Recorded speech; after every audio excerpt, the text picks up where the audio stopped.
नमस्कार, मैं नैन्सी और आप देख रहे हैं सनमार्ग लाइव न्यूज। आप सभी दर्शकों का खबर सनमार्ग में स्वागत है। आइए नजर डालते हैं आज की तमाम खबरों पर। आशियाना दीघा रोड स्थित बीजेपी के द्वारा कार्यकर्ता सम्मेलन का आयोजन किया गया, जिसमें केंद्रीय मंत्री रविशंकर प्रसाद, नंदकिशोर यादव, कुम्हरार विधायक अरुण कुमार सिन्हा, दीघा विधायक संजय चौरसिया, संघ भाजपा प्रदेश के कई वरिष्ठ पदाधिकारी एवं कार्यकर्ताओं की मौजूदगी रही। वहीं रविशंकर प्रसाद के हाथों से दीप प्रज्वलित कर कार्यक्रम का शुभ आरंभ किया गया। वहीं नंदकिशोर यादव ने राजद पर तंज कसते हुए कहा कि राजद का संगठन दिन ब दिन बिखर रहा है। लगातार जो परिवार के स्वार्थ का टकराव है वो अब साफ तौर पर दिखाई देने लगा है। आरजेडी तो पूरा संगठन आरजेडी का तो बिखर रहा है। लगातार परिवार के स्वार्थ का जो टकराहट है, उस स्वार्थ के टकराहट का परिणाम तो दिखाई पड़ रहा है। और आरजेडी का संगठन रहा ही नहीं, बल्कि आरजेडी तो कई कोनों में बटा हुआ एक गठबंधन है। और मैं मानता हूं कि चुनाव के बाद आरजेडी पूरी तरह समाप्त हो जाएगा, बिखर जाएगा। पटना से सनमार्ग लाइव के लिए धीरज की रिपोर्ट। सारण के रसूलपुर थाना क्षेत्र के धन्नाडी गांव में कल देर शाम एक 7 वर्षीय बच्ची को चॉकलेट देने के बहाने जबरन चाकू का भय दिखाकर उसी गांव के एक युवक के द्वारा दुष्कर्म करने का मामला प्रकाश में आया है। बच्ची के परिजन रात भर खोजने का प्रयास करते रहे। वहीं सुबह गेहूं के खेत में काम करने वालों को बच्ची अचेत अवस्था में मिली। इसके बाद पीड़ित बच्ची को उसके माता पिता इलाज के लिए सदर अस्पताल छपरा ले आए, जहाँ ड्यूटी पर तैनात चिकित्सक ने उसकी नाजुक स्थिति को देखते हुए उपाध्यक्ष को सूचना दी। इसके बाद उपाध्यक्ष ने बच्ची को पटना रेफर कर दिया, जहां बेहतर इलाज के लिए पटना के सबसे बड़े अस्पताल पीएमसीएच में बच्ची का इलाज चल रहा है। डॉक्टर की माने तो बच्ची की हालत अभी नाजुक है। अब देखना यह है कि न्याय की गुहार लगाते परिजन को कब तक इंसाफ मिलता है। आए दिन हो रहे मासूम के साथ दुष्कर्म की घटना ने आम लोगों की चिंता बढ़ा दी है। वहीं घटना के बाद सही आरोपी फरार बताया जा रहा है। सारण से ब्यूरो रिपोर्ट, सनमार्ग लाइव।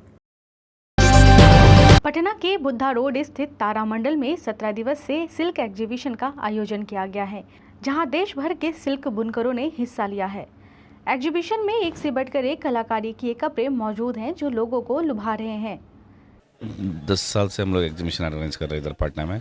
इस बार क्या अभी शादी का सीज़न है, वो सीज़न के लिए हम लोग इधर 100 के ऊपर हम लोग व्यूवर्स को लेके हम लोग एग्जीबिशन आज से शुरू किया है। ये आज से 14 तक अप टू 14 तक अप्रैल 14 तक एग्जीबिशन कस्टमर के लिए ओपन है। एक्चुअली इसमें कर्नाटक, तमिलनाडु, आंध्र प्रदेश, बाद में कलकत्ता, जम्मू, राजस्थान, गुजरात, ऐसे 23 स्टेट का व्यूवर्स पार्टिसिपेट कर चुका है।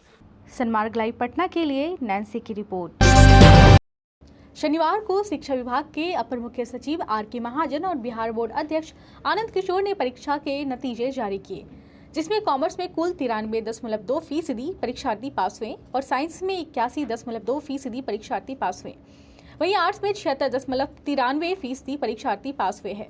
इसी के साथ वाणिज्य संकाय में जो पूरे राज्य में प्रथम स्थान पर रहे हैं वे हैं श्री सत्यम कुमार, पिता का नाम श्री गौतम शाही, और ये SKR कॉलेज बरबीघा शेखपुरा के छात्र हैं।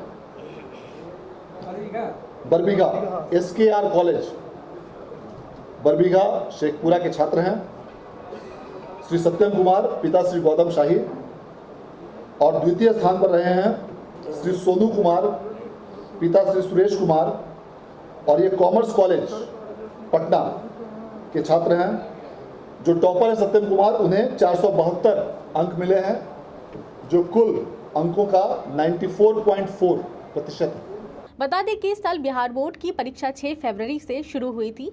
इस बार परीक्षा में कुल 13,15,371 परीक्षार्थी शामिल हुए हैं, जिसमें से कुल 7,62,153 छात्र और 5,53,198 छात्राएं हैं। बोर्ड ने परीक्षा के लिए राज्य के अलग अलग जिलों में कुल 1,339 परीक्षा केंद्र बनाए थे। सनमार्ग लाइव के लिए पटना से बंटी की रिपोर्ट। नमस्कार, मैं नैन्सी और आप देख रहे हैं सनमार्ग लाइव न्यूज़। आज मैं आप लोगों को लेकर के आ गई हूँ बिहार म्यूजियम में, जहाँ पे मूर्तिकारों ने अपने कला का प्रदर्शन किया है, जो कि आज से लेकर के 29 मार्च से लेकर के 7 अप्रैल तक यहाँ बिहार म्यूजियम में यहाँ पे मूर्तिकारों का ये प्रदर्शनी यहाँ पे लगे रहेगा। तो चलिए मैं आप लोगों को दिखाती हूँ कि यहाँ पे क्या कुछ है। मैं अपने कैमरामैन को चाहूँगी कि आपको ये दिखाए। ये जो स्टैचू है, ये एक मूर्ति है जिसमें सर पे बहुत सारी केतली है पूरे बॉडी को जो कलाकार ने बनाया बखूबी बहुत ही अच्छे से उन्होंने बनाया है। और भी मैं आप लोगों को इधर लेकर के चलती हूँ और मैं दिखाती हूँ कि मिट्टी से जो बनता है, जितनी भी मूर्तियाँ बनती हैं उनको यहाँ पे कलाकारों ने दिखाया है। ये किसी देवी माँ की मूर्ति है, एक देवी का स्वरूप दिया गया है इसे। बगल में फिर ये मूर्ति है और भी कई सारी मूर्ति यहाँ पे। जो सबसे अच्छी मूर्ति मुझे अब तक की यहाँ पे ये लगी, इसमें एक माँ है जो एक बच्चे को पाल रही है और गर्भ में एक बच्चा है, ये मूर्ति है। और भी यहाँ पे कई सारी मूर्तियाँ, और मैं कैमरामैन को बोलूँगी कि वो आपको अंदर लेकर के चले। अंदर भी कई सारी मूर्तियाँ की यहाँ पे प्रदर्शन लगी हुई, तो चलिए मेरे साथ, मैं आपको दिखाती हूँ। मैं आपको बता दूँ कि ये जितनी भी यहाँ पे मूर्ति बनी वो सारी टेराकोटा से बनी हुई है और ये भी मूर्ति टेराकोटा की बनी हुई है। इसमें जो कलाकार है इसकी रश्मि सिंह ने इसे बनाया है और बखूबी से बहुत ही अच्छे से बताया कि कैसे एक मजदूर महिला सर पे बोझ उठा करके अपना पेट पाल रही है और एक मैसेज देने की कोशिश की गई है। और मैं आपको अंदर लेकर के चलती हूँ और अंदर दिखाती हूँ आपको मूर्तियाँ यहाँ पे जो कलाकारों ने बनाया है। चलिए मेरे साथ। मैं आपको ये मूर्ति दिखाना चाहूँगी जिसे आशीष मोहन जी ने बनाया है और इसमें बखूबी उन्होंने दिखाया है कि एक वॉर के समय कितना खून खराबा होता है, कितने लोग मारे जाते हैं। इसमें एक जो मूर्ति है जो उसको पूरी तरीके से रंग से उसे रंगीन किया गया है, जो कि खून को दिखा रहा है और नीचे पूरा खून फैला हुआ है जिसमें ढेर सारे मिलिट्री आर्मी लोग पड़े हुए हैं। इसमें दिखाया गया है कि किस तरीके से जब एक कोई वॉर होता है तो कितने लोगों की जान जाती है, कितने लोगों को अपने जान से हाथ धोना पड़ता है। तो ये एक मूर्ति है जो कि काफ़ी यहाँ पे अच्छा दिख रहा है और अंदर मैं आप लोगों को लेकर चलती हूँ और भी आपको मूर्तियाँ मैं दिखाती हूँ। इस मूर्ति के बारे में बताइए। हाँ, ये मैंने बनाया है। बचपन में कैसे दो भाई एक साथ होते हैं तो साथ में सारी शैतानियाँ करते हैं, और लेकिन बड़े होने के बाद सभी अलग अलग अपनी अपनी लाइफ में बिजी हो जाते हैं, तो बस बचपन को मैंने याद किया है। कार्तिकी और इसमें कार्तिकी और गणेश, हाँ, दोनों की बदमाशी, मतलब हर कोई बचपन में भगवान हो या इंसान हो, सभी तो बचपन में मस्तियाँ किए ही होंगे, बस इसलिए। ये मूर्ति के बारे में बताइए। इस मूर्ति, कोई भी महिला के अंदर ममता भरी पड़ी होती है, चाहे वो मतलब उसको फुलफिल करने के लिए काम करती है। जैसे ये काम कर रही है तो अपने बच्चे को पीठ में ले करके ईंट ढो रही है। अच्छा, इस मूर्ति को मैं चाहूँगी कैमरामैन पीछे से भी दिखाए। इस मूर्ति में पीछे महिला मजदूरी करी है और साथ में पीछे बच्चे को भी लेकर के है। तो ये इस मूर्ति की खासियत है जो कि हमें पहले दिखा नहीं था, जो कि पीछे छुपे होने की वजह से हमें दिखा नहीं। तो ये स्ट्रगल दिखाया है मैंने। हाँ। अच्छा, कितना लगता है आप लोगों को ये मूर्ति बनाने? ये मिट्टी की मूर्ति बनाने में सूखने के ऊपर डिपेंड करता है कि जैसे जैसे सूखते जाता है, 1 वीक भी लगता है, 10 दिन भी लगता है, और सूखने के बाद ही हम इसको फायरिंग करते हैं, तो फायरिंग करने में फिर 1 दिन जाता है। ये मूर्ति क्या बताने की कोशिश की? मैंने इसमें सॉफ्टनेस को रिप्रेजेंट करने का कोशिश किया है कि जो इन्फेंट बेबीज़ होते हैं और जो बटरफ्लाई विंग्स होते हैं वो सबसे सॉफ्ट होते हैं in the whole world, things जो होते हैं। तो मैंने इन सारे इमोशंस को दिखाया कि वो हल्का सा जो आप टच करते हो इन्फेंट बेबीज़ या बटरफ्लाई विंग्स को, तो वो रिएक्शन तुरंत आपको देने लगते हैं। तो हमारे इमोशंस भी कुछ वैसे ही हैं, ठीक है। तो बहुत ही सॉफ्ट फीलिंग्स हम लोग सबको ही रखते हैं इन द हार्ट, तो उस चीज़ को मैंने रिप्रेजेंट करने का। कितना टाइम लगा ये मूर्ति बनाने? मेरे को 5 डेज़ लगा है। या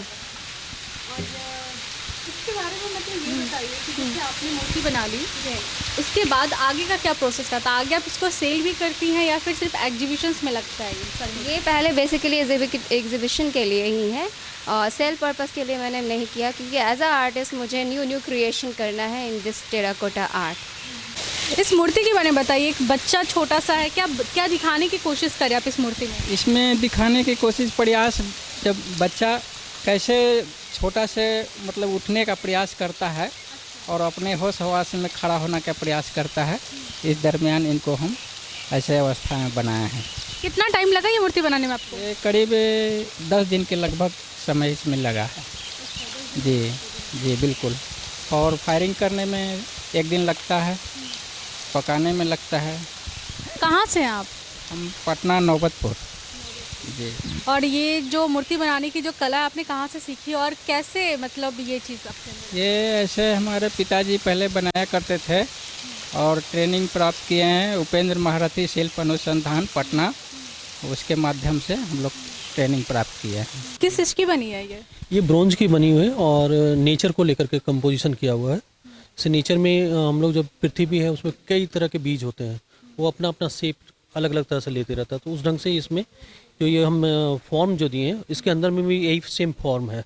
तो उसमें दिखाया गया कि इसमें पृथ्वी पे हमारे ना कई तरह से जर्म्स उत्पत्ति होती है, तो उसको इंडिकेट किया हुआ है इसमें। ये भी आपने हाँ, ये भी मेरा ही है जो नेचर को इंडिकेट कर रहा है। पृथ्वी है और इसमें ट्री जो पेड़ जो होते हैं उसको इंडिकेट किया। पृथ्वी, हाँ हाँ हाँ, पृथ्वी होगा, वायुमंडल भी इसको कर सकते हैं और अंदर में पेड़ है इसका, वो नेचर को करके ये कंपोजिशन है एक तरह से। कितना टाइम लगा इसको बनाने ये मेनली इसमें ना टेक्निक जो है इसका सबसे इम्पोर्टेंट है, कैसे कास्टिंग करना है कि आपका सही से कास्टिंग आ जाए। पहले हम लोग इसको वैक्स का बनाते हैं डायरेक्ट। वैक्स का बनाने के बाद इसको मोल्ड लेते हैं, फिर कास्टिंग का प्रोसेस में आता है। सो काफ़ी इसमें कम से कम 2 महीने का, एक वर्क में 2 महीने का वर्क टाइम लग जाता है। ये मूर्ति के बारे में बताइए। हाँ, किसान का जो आज के डेट में जो स्थिति है, जो प्रकृति से जूझ रहा है, उस पे हम इस पिक्चर को दर्शाए हैं। और आज के डेट में जैसे आपको देखने को मिल रहा होगा कि सूखा पड़ा हुआ है, किसान खेत में बैठा हुआ है और उसको मतलब मजबूर है कि हम कैसे आगे फसल उपज करें।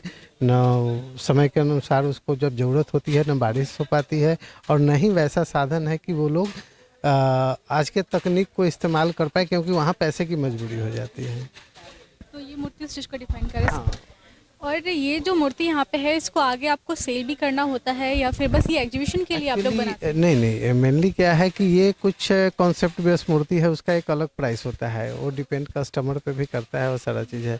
लेकिन जो प्रोडक्शन के हिसाब से बनाया जाता है, अब इसी का अगर प्रोडक्शन के हिसाब से हो तो फिर उसका प्राइस अलग होगा, मास लेवल पे डिमांड। ये हल है, उसी का एक प्रतीक बनाया गया है, कंपोजिशन है उसका कंपोजिशन है। ये कंपोजिशन में बनाए हैं, क्योंकि ये भी देख रहे होंगे आप कि यहाँ पे हल ज़मीन में पूरी तरह डीप किया हुआ है, बट वहाँ हाँ किसान का हाथ है, पकड़ा हुआ है। तो ये किसको डिफाइन कर रहा है? वो डिफाइन कर रहा है, बट पूरी तरह हल जो है मिट्टी के अंदर डीप नहीं है, क्योंकि हमने इस सूखे को हम थोड़ा सा यहाँ पे दर्शाने का, दोनों इमेज में ये कंपोजिशन एक दूसरे का है। ये तो मैं आप लोगों को लेकर के आई थी बिहार म्यूज़ियम में, जहाँ पे शिल्पकारों की मूर्तियाँ यहाँ पे एग्जीबिशन में लगाई गई थी। यहाँ पे बिहार के कई जगह से, अलग अलग ज़िले से लोग यहाँ पे आए थे और अपनी मूर्ति का यहाँ पे उन्होंने प्रदर्शन किया, एग्जीबिशन उन्होंने अपनी मूर्तियाँ लगाई है।